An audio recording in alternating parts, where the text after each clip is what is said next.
My mom wants us to split. If you can give her a grandchild, all right, sure. But I'm pregnant, though. Huh?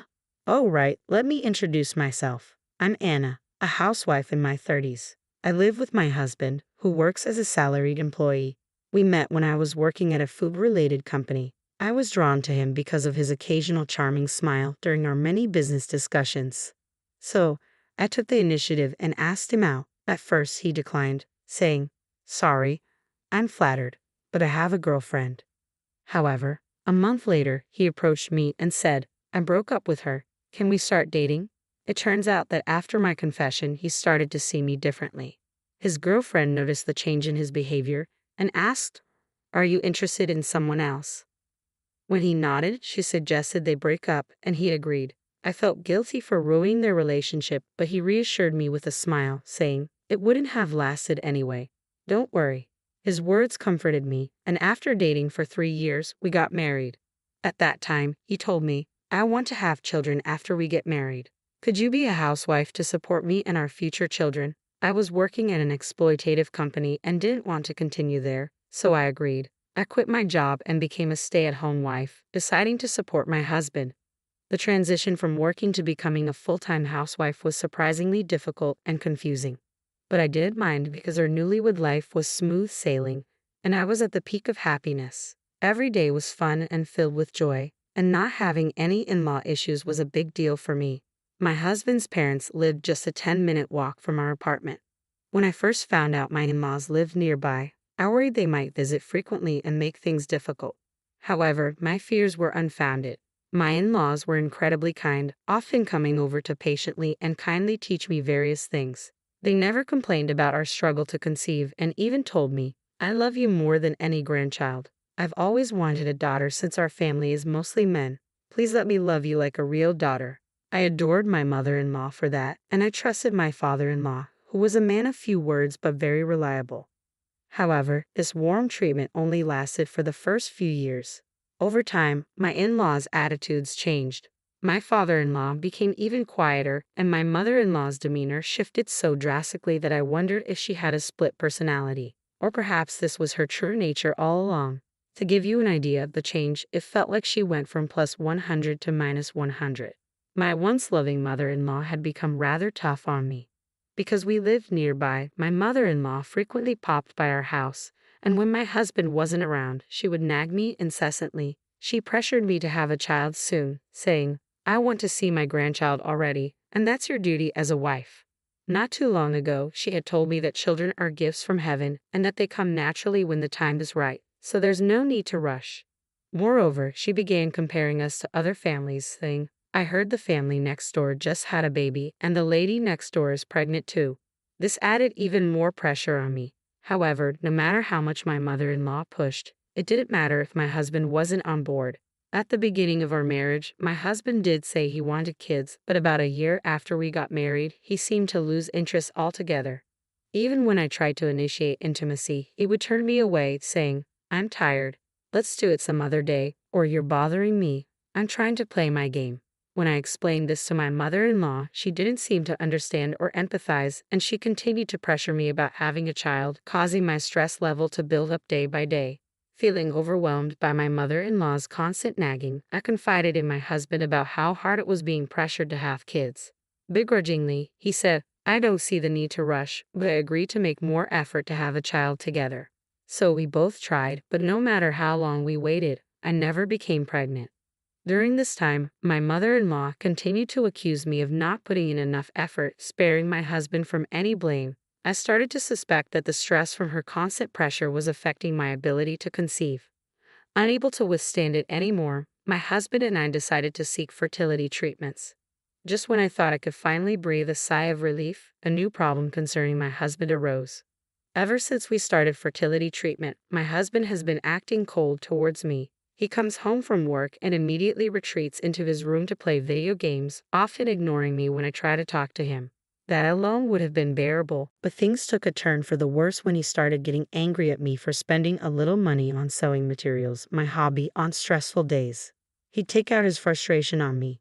Whenever I tried to argue back, he'd quickly lose his temper and lash out, repeatedly saying, "Who do you think is providing for you? You're just a freeloader."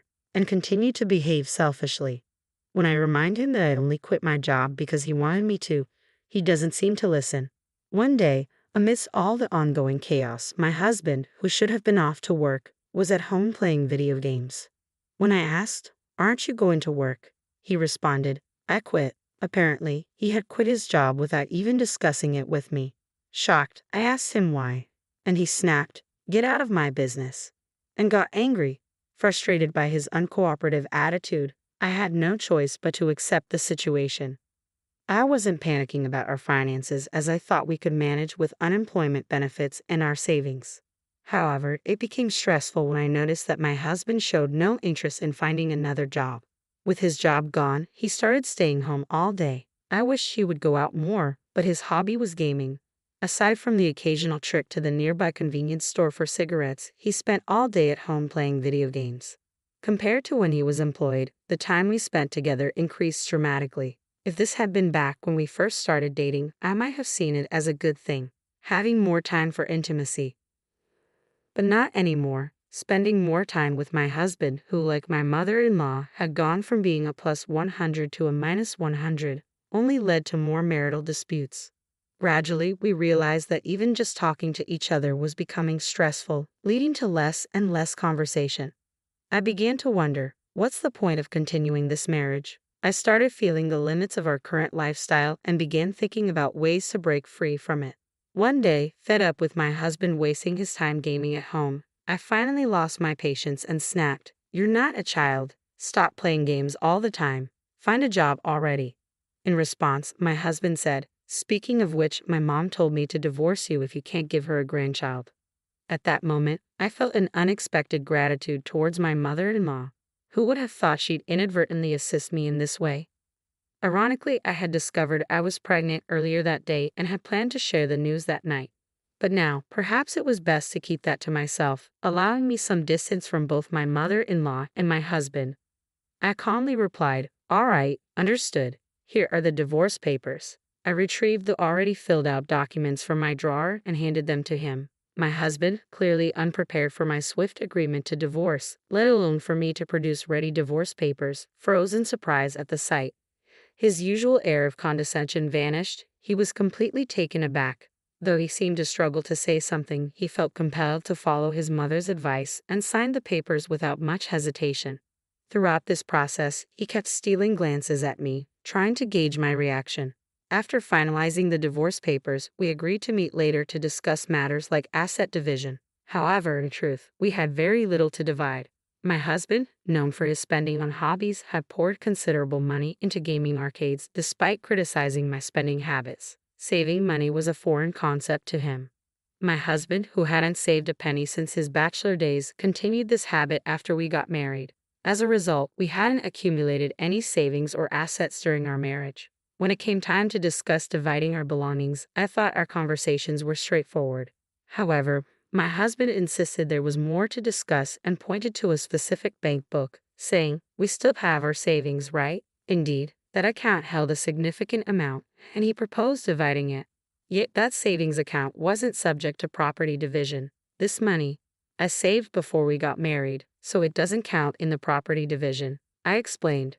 My husband's face drained of color upon hearing this, but he quickly recovered and suggested, "But surely this condo should be considered for division. I lived here too." With a firm and somewhat cold smile, I clarified the reality.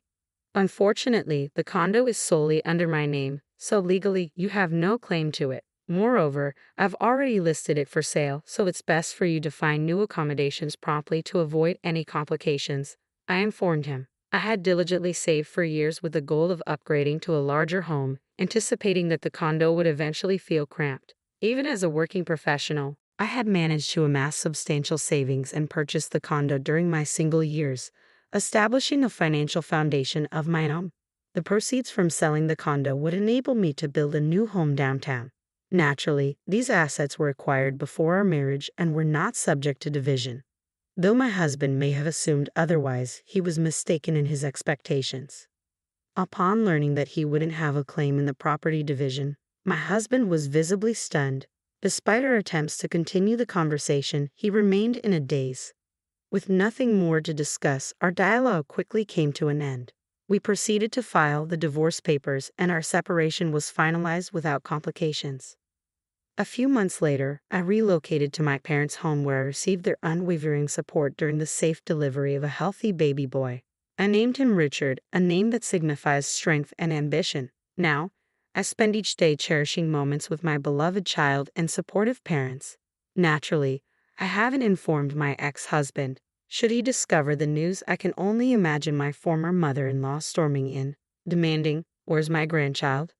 After being evicted from the condo, my ex-husband returned to his parents' home, but the speed of our divorce left him reeling. He became increasingly withdrawn, rarely leaving the house, and his appearance became so unkempt that he drew attention from the police when he did venture out. It was a pitiful sight. Later, I learned he had quit his job due to strained relationships at work, where his rude behavior and poor treatment of female colleagues had isolated him completely. Unable to tolerate the situation, he'd abruptly resigned.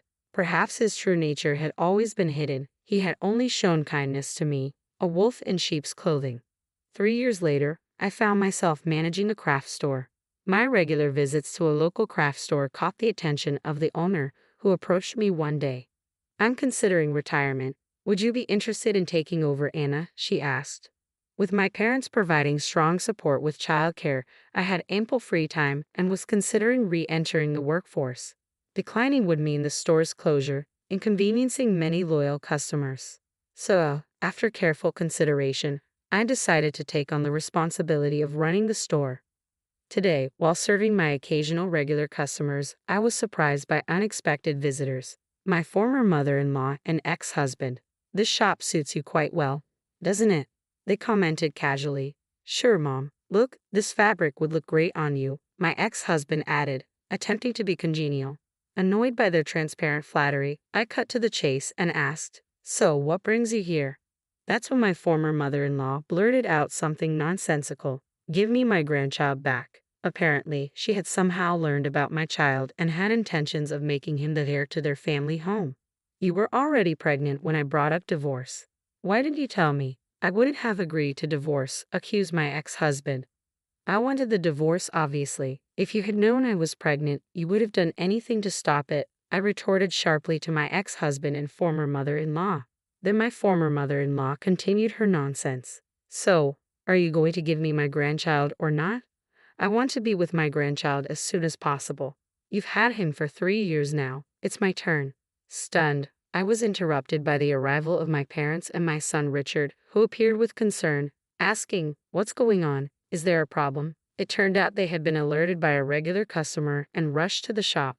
Then, as Richard held hands with my parents, my former mother-in-law exclaimed, "Oh, how adorable. He looks just like my son did as a child." "Look, I'm your grandma." She attempted to approach Richard, but before I could intervene, Richard firmly declared, "I only have one grandma," and clung tightly to my mother's side.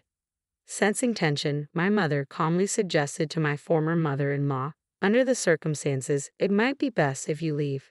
Ignoring her, my ex-husband demanded, "Just hand over the kid," as he tried to forcefully snatch Richard away from my parents. Stepping in front of him to protect Richard, I was easily brushed aside due to my smaller stature.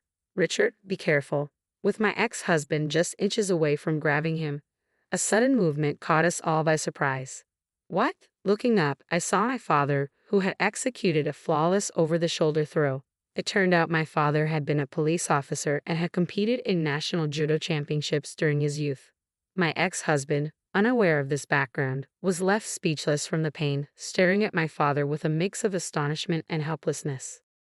"Well then, if you plan on causing any more trouble for my children or grandchild, we may have to involve the authorities." "What will it be?" my father asked firmly, displaying his police badge to my former mother-in-law. Caught off guard, she paled and hastily grabbed my ex-husband's hand before fleeing. Since that day, I've had no contact with either of them, nor do I care to know their whereabouts. A few years later, inspired by my father's bravery, Richard expressed his desire to follow in his footsteps and become a police officer. "When I grow up, I'm going to be a cop too, and I'll protect you," he declared. Now, he's dedicated to his studies with a focus on achieving his goal. Under my father's mentorship, Richard practices judo and has gained recognition among his peers for his skill. As for me, I'll continue to support and watch over my beloved son as he grows. All right, everyone's presentations are done, Nick, the manager, said as he tried to move the discussion forward. Excuse me, I haven't. I recently found out something. Nick interrupted me and began to speak. There's apparently someone in this department who didn't graduate high school and is just a part-timer. Meetings should be for employees only. Absolutely right. His lackey, Mike, of course, agreed with Nick. I'm leaving. After leaving the meeting room, I started to shut down my computer. I noticed that an email had arrived, not in my personal inbox, but in the company's shared email. Thinking, there's no point in speaking up, no one will listen, I went home quietly. The next day, I heard a commotion from Nick's desk. He was staring at his computer screen, his face pale. Nick! Is something wrong? Mike looked at the screen with him. And he turned even paler than Nick. Why is he so angry? Knowing the reason for Mike's distress, I thought to myself, serves them right. My name is Adam. My mother passed away when I was in the 9th grade, and I was raised by my father. Well, you could hardly call it being raised. After my mother passed, my father changed. He drowned his sorrows in alcohol, and though he still went to work, he squandered our living expenses on horse racing. Because of that, I had to start working part-time as soon as I entered high school. Every month, I went to the convenience store with bills in hand that couldn't be auto-deducted from my father's account. Even though I endured it because I didn't want to be alone, I reached my limit in my second year of high school and dropped out. I found a live-in job at a distant inn. Thank you for everything. The day I left home, my father, still staring at the TV, spoke. Take care. That was our last conversation. Back then, 18 wasn't the age of majority, so I needed my father's permission to work, and I couldn't hide my place of employment. Yet, my father never visited me even once. I kept working just to survive, and before I knew it, I was 42. Years of hard work paid off, and I was transferred to the headquarters. I was thrilled to be recognized by the company, as I thought I'd be working in the field until retirement due to my lack of formal education. Listen up. Our work can change the future of our employees. Don't drag us down. On my first day after the transfer, Nick, dressed in an expensive suit, spoke sternly. There was a reason for this. Our inn was located in a prominent tourist destination, known so well that everyone in the state could sing its commercial jingle. At its peak, we had 5 locations within the state. But that was long ago. Due to financial difficulties and aging facilities, only the place where I had worked for many years and the original establishment remained. I was prepared to lose my job anytime, but now there was a glimmer of hope. With the rise of social media, the tourist area where the inn was located started gaining attention again. Depending on how hard the sales department, where I was transferred, worked, we could either thrive or be forced to give up this prime location to the new hotel chains continuously popping up. For Nick, who had switched careers from another industry to strengthen our sales, this was a battle he couldn't afford to lose. I understood why he had to be strict. I will do my best. Nick sneered at my enthusiastic declaration. Did you not hear what I said? I'm sorry. I thought I was listening carefully. Out of habit from years of customer service, I apologized reflexively, though I had no idea what had offended him. Someone was watching me with a smirk. In this department, there are those who are expected to excel and those who have been shoved here because they have nowhere else to go. You are the latter. It was Mike, the section chief. He's 7 years younger, at 35. But he was called to headquarters much earlier than I was and had been moving around within the headquarters ever since. I'm not jealous, but I can't accept that he's my boss. Graduating from a prestigious university, he has an unusually high pride and caused many problems as a newbie, making things very difficult for me when I was the front desk leader. When I found out Mike was transferred to the sales department a month before me, I was disheartened. Mike is right. With just a middle school diploma, there's not much you can do. Don't even think about achieving results. As if I didn't exist, Nick remarked, I'm thirsty. Mike eagerly ran to the coffee maker. It seems Mike is Nick's lackey. I regretted being happy about my transfer to headquarters, wishing I had stayed on site forever. Send a direct mail to every company on this list by the end of the day. Nick only assigned me tasks that even a new graduate could handle. What? There are over 1,000 companies. You want me to send to all of them by today? Yes, if you and your fellow misfits split the work, even those with nowhere else to go should finish by today. I glanced at the employees typing away expressionlessly. They were worn out from customer service, only thinking about leaving on time, or were women reassigned after having children. With zero motivation for work. Even Sam, a new graduate from the same university as Mike, who was supposed to be among the expected achievers, had no enthusiasm for the job. Having joined the company wanting to do customer service. I don't care what they say, I plan to quit anytime, he said. Only Nick and Mike were highly motivated, making all the decisions between the two of them. I originally only wanted to work at the inn to survive and had no particular attachment to this job. I swallowed my words, thinking I had no right to reprimand them. About a month after the transfer, Nick told us with a frustrated look. To commemorate the 50th anniversary, we've decided to create a plan exclusive for one group per day. Originally, Mike and I were supposed to come up with it, but our president, Mr. Thompson, insists on hearing everyone's opinions. So, you all get a chance.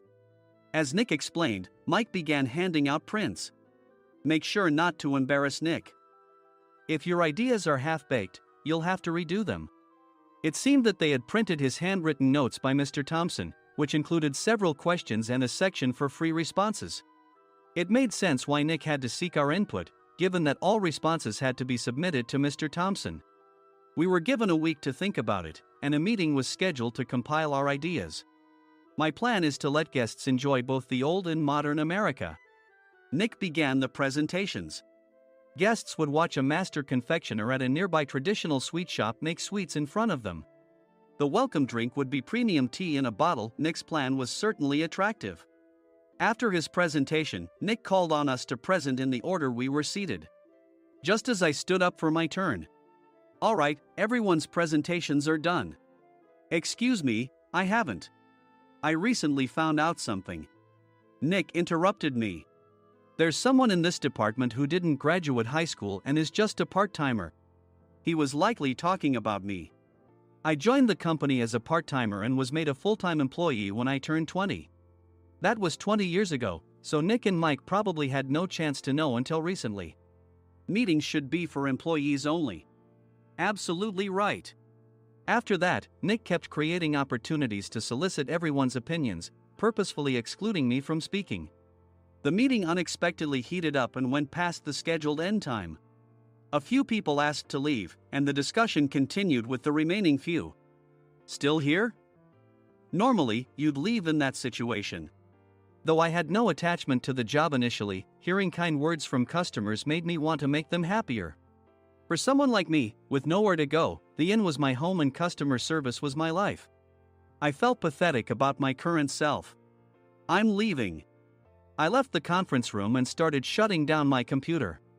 I noticed an email had arrived, not in my personal inbox, but in the company's shared email. Thinking no one would listen to what I had to say anyway, I quietly went home.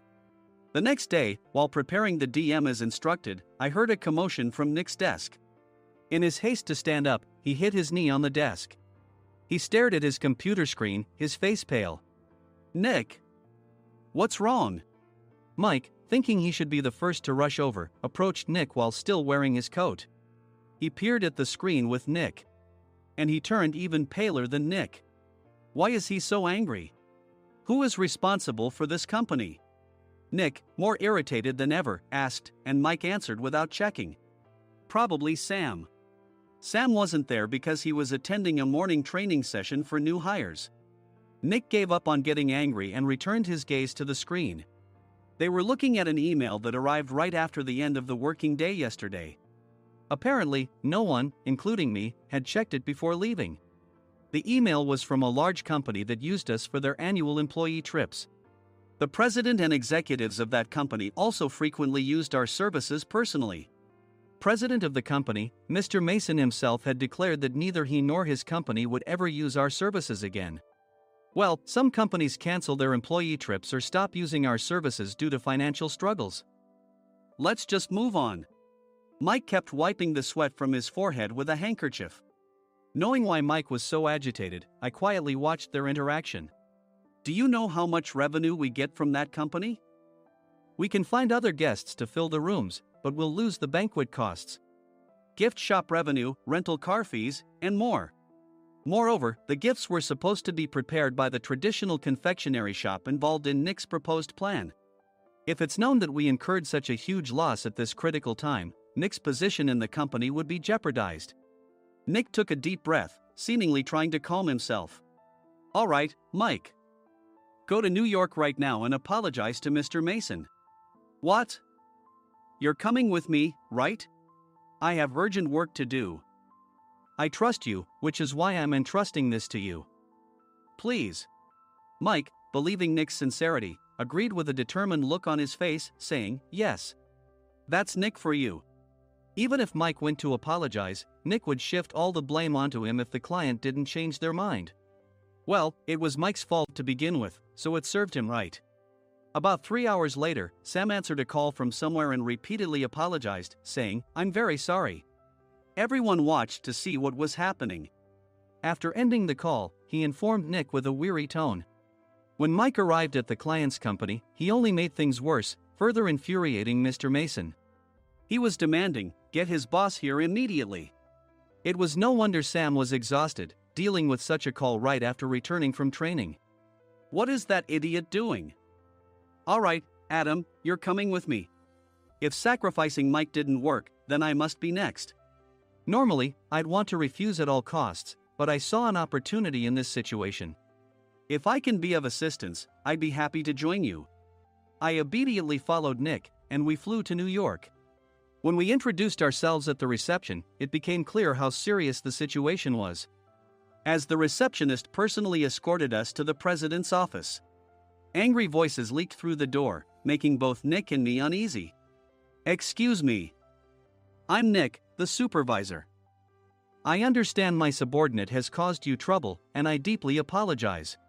Nick, with his experience in the corporate world, knew enough to offer an apology before excuses. However, his customer service skills left much to be desired. I sighed as I saw Mike trembling like a small dog in the corner of the room. What kind of training are you giving your subordinates? Mr. Mason glared at Nick with a red face. The intensity of his gaze made even Nick take a step back. Regrettably, I joined this company only 2 years ago and was unaware of Mike's issues. I should have identified his shortcomings sooner. Indeed. I should have realized sooner. No sensible person would come to apologize and then give a lengthy presentation on the drawbacks of not using their in. Nick froze, his mouth slightly open. Suspecting the worst, I picked up the documents that had fallen to the floor. It seemed Mike hastily prepared these documents on the plane, listing the disadvantages. Disadvantage 1: if you change the venue for the company trip, employees might suspect it's for cost-cutting reasons, leading to a negative impression. Reading it aloud half-jokingly, Nick snatched the papers from my hand and checked the contents with a furious expression. Among the stack of documents was a receipt from a nearby convenience store's copy machine. I felt a pang of dread, hoping he hadn't shown the receipt as well. What do you think he said when I asked what kind of nerve he had to do this? I'm very sorry.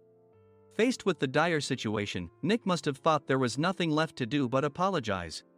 In a voice smaller than I'd ever heard from him, he uttered words of apology. He said, I'm a Harvard graduate. I don't believe I said anything wrong. Mike. What have you done? Forgetting his plan to pin the blame on Mike, Nick yelled loudly, even in front of Mr. Mason. I didn't do anything wrong. You're still saying that? Look at him. Mike pointed at me with a shaking hand. I was assigned to headquarters in my 20s and now I'm a section chief. This guy only made it to headquarters at 42. Everything I've done proves I was right. So why are we losing the contract? Having said his piece, Mike collapsed to the floor. Of course. You were sent there because you had nowhere else to go. Mike never expected to hear such words from someone he looked down upon. He lunged at me, and Nick hurriedly stepped in to stop him. Mr. Thompson told me Mike is a quick thinker, and to take good care of him. There's no way he was pushed aside. Don't make things worse here. He didn't say quick thinker, he said only quick-witted, didn't he? I don't remember that part. I recalled the many troubles Mike caused when he was a newbie. When Mike was on the front line, his pride was so high that he never apologized to customers. Customer service, especially in our job, doesn't work alone.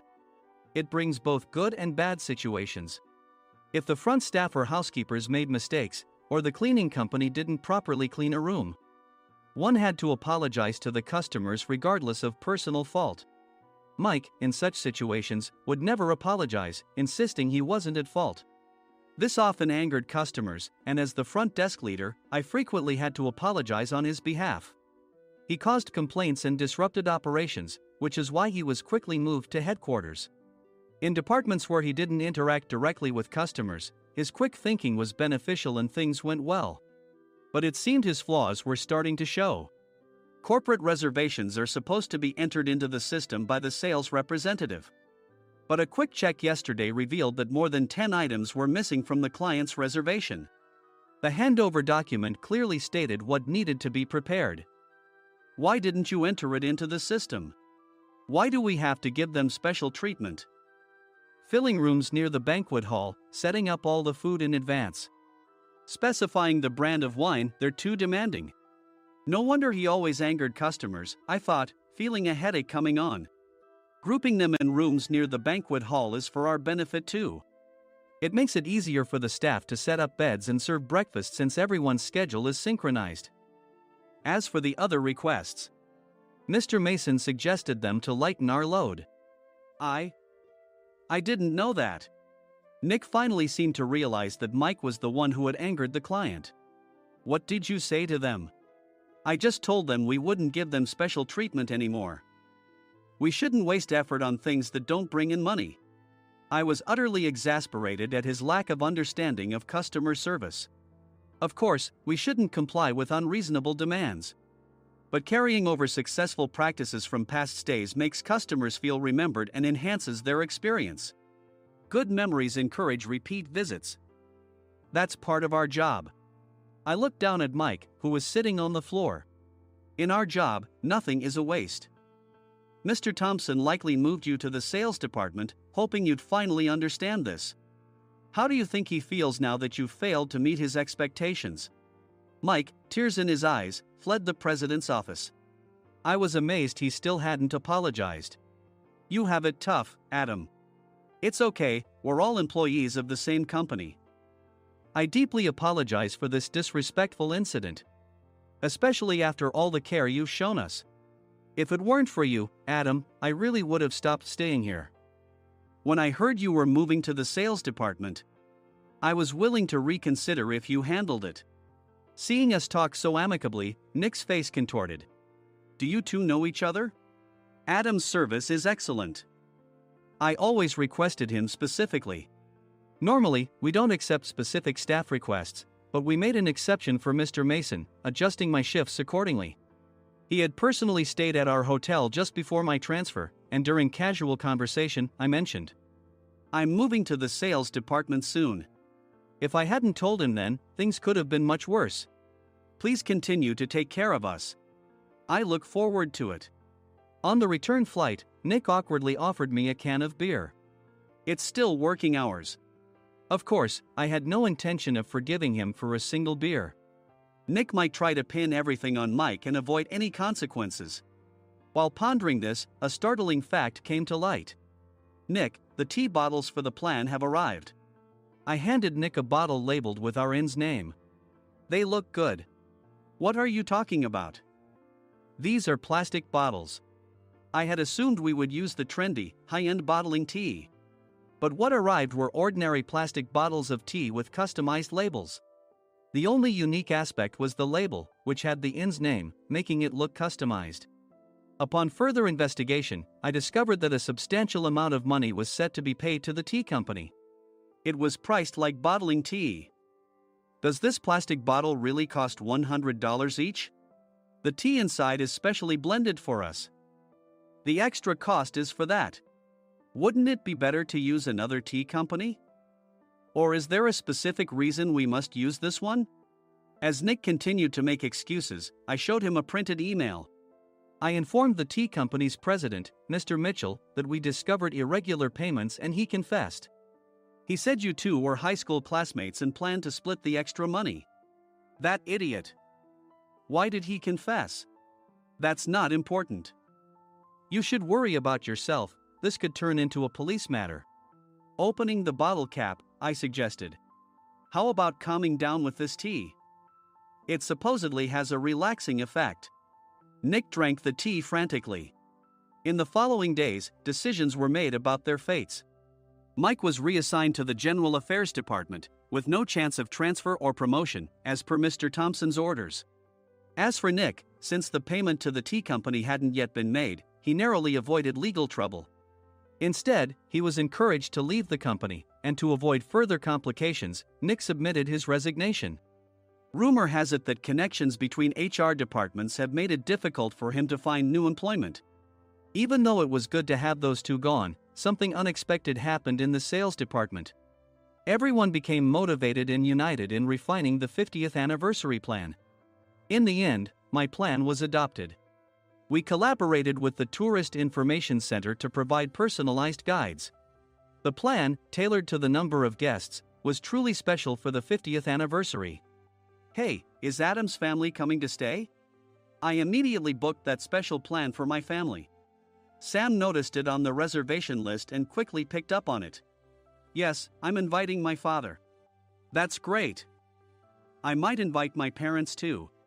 I lacked the courage to face my father just as Adam. But here, with the confidence Mr. Mason praised, I felt ready. The 50th anniversary plan was a perfect opportunity to reconnect with my father. I hoped to bring back the days when we could laugh together as we once did.